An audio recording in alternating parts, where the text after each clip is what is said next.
I was Beyonce's head choreographer for her first solo tour in 2003.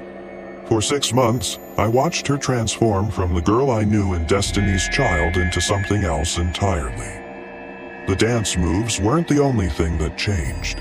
Her eyes went black during rehearsals. She moved without music.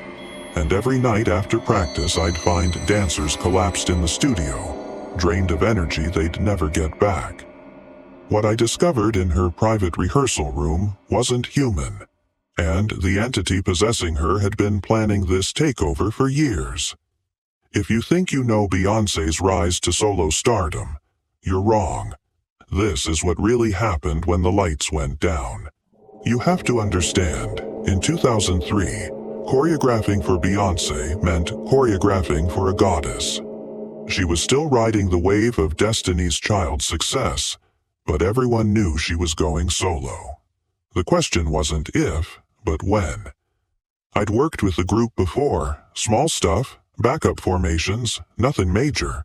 But when her management called and said Beyonce wanted me as head choreographer for her first solo tour, I thought I'd won the lottery. The rehearsal space was in downtown Los Angeles, a converted warehouse with mirrors covering every wall. Industrial, cold, but functional. What made it strange was the setup. One main studio for the group rehearsals, and in the back, behind a heavy black curtain, Beyonce's private space. Nobody goes in there without permission, her assistant told me on day one. She needs her creative sanctuary. I nodded, professional, understanding. Every artist has their process. The first few weeks were normal. Beyonce was focused, demanding, but fair. She'd run through routines with military precision, correcting every hand gesture, every hip movement. The other dancers respected her, maybe even feared her a little, but that's normal for a perfectionist. But something started changing around week 3. I noticed it during a late rehearsal. We were working on the choreography for Crazy in Love, and Beyonce was in the center, moving with her usual commanding presence. But then the music stopped. The sound system had glitched, complete silence. But Beyonce kept dancing. Not just finishing the move she was in, she kept going, hitting every beat, every accent, like she could still hear the music. The other dancers stopped, confused, looking around for the source of the problem. But Beyonce danced for another full minute in complete silence, perfectly in sync with music that wasn't there. When she finally stopped, she looked around like she was waking up from a dream. "Why did you stop the music?" she asked. The music's been off for 2 minutes, one of the dancers said gently. Her eyes flashed something dark, just for a second. Then she smiled, that famous Beyonce smile. "Let's run it again." That's when I started noticing the pattern with the other dancers. Every rehearsal, they'd start energetic, excited to be working with Beyonce. By the end of the day, they looked exhausted. Not tired, drained, like something had been pulled out of them. Marcus, one of the lead male dancers, was the first to mention it. "Man, I don't know what it is," he said to me after a particularly intense rehearsal. "I've danced with everyone, Usher, Janet, Missy, but after working with B, I feel like empty. You know what I mean?" I thought it was just the intensity of her rehearsals. Beyonce was demanding, pushing everyone to their limits. But then dancers started calling in sick. Not injured, sick, weak. One girl, Keisha, collapsed during practice and had to be taken to the hospital. The doctors couldn't find anything wrong with her, but she looked like she hadn't slept in weeks. "I keep having these dreams," she whispered to me before she quit.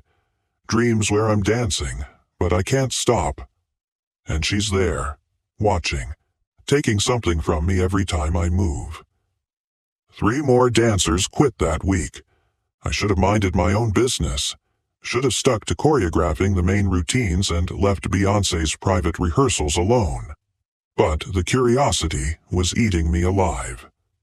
Late one night, I stayed behind after everyone left. The warehouse was dark, empty, but I could see light coming from underneath the black curtain. And I could hear music. But not normal music. Something tribal, rhythmic, ancient, like drums and chanting mixed with modern beats. I crept closer to the curtain, heart pounding. Through a small gap in the fabric, I could see inside. Beyonce was in the center of the room, but she wasn't alone. There were shadows moving around her, dark figures that seemed to flow rather than walk. They were circling her as she danced, and with every movement, they grew more solid, more real. Her eyes were completely black. Not just the pupils, the entire eye, like looking into deep water at night. And she was singing, but not in English. Words I'd never heard before, in a language that sounded older than civilization. The shadows began to merge with her, flowing into her body like smoke. Each time one entered her, she moved faster, stronger, more precise. That's when I understood. She wasn't just rehearsing choreography. She was feeding.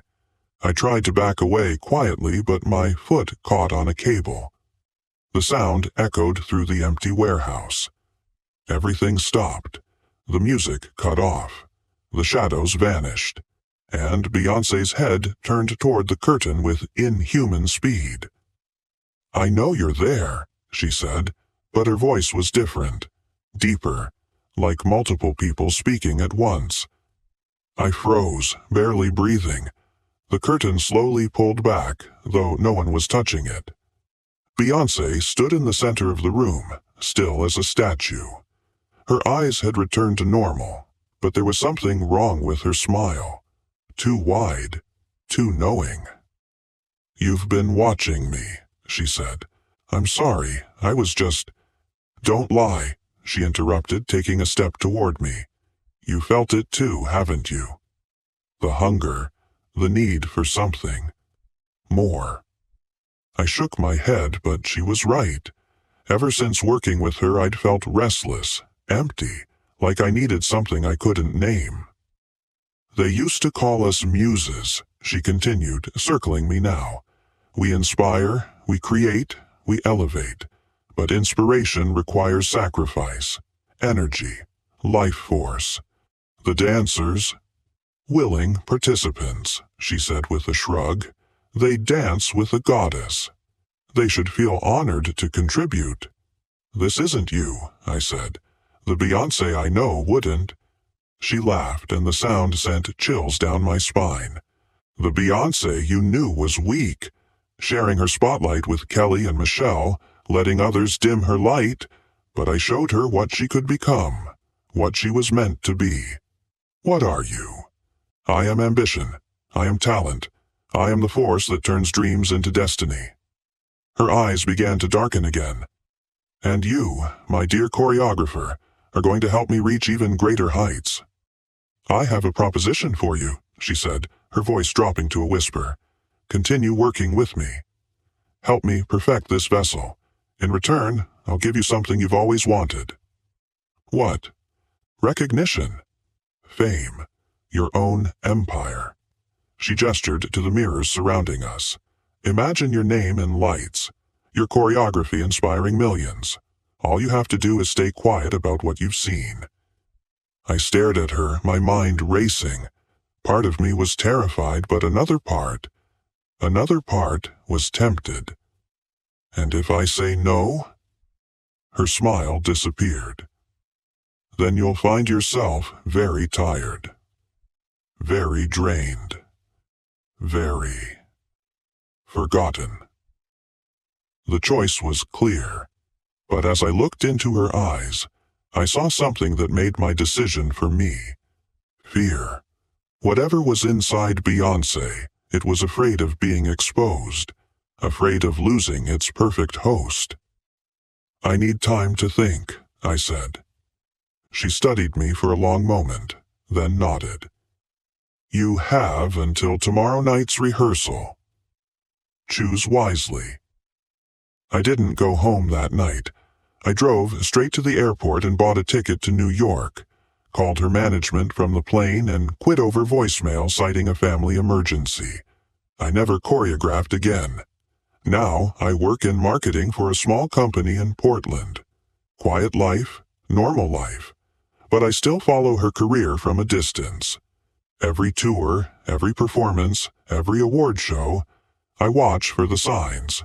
The way backup dancers seem to fade into the background. How her energy seems to grow stronger while everyone around her gets smaller. And sometimes, late at night, when I'm channel surfing and one of her videos comes on, I swear I can see them. The shadows, moving just behind her, feeding off the millions of people watching, dancing, worshiping. She's not just an entertainer anymore. She's become something else. Something that feeds on adoration, on energy, on the dreams of everyone who wants to be like her.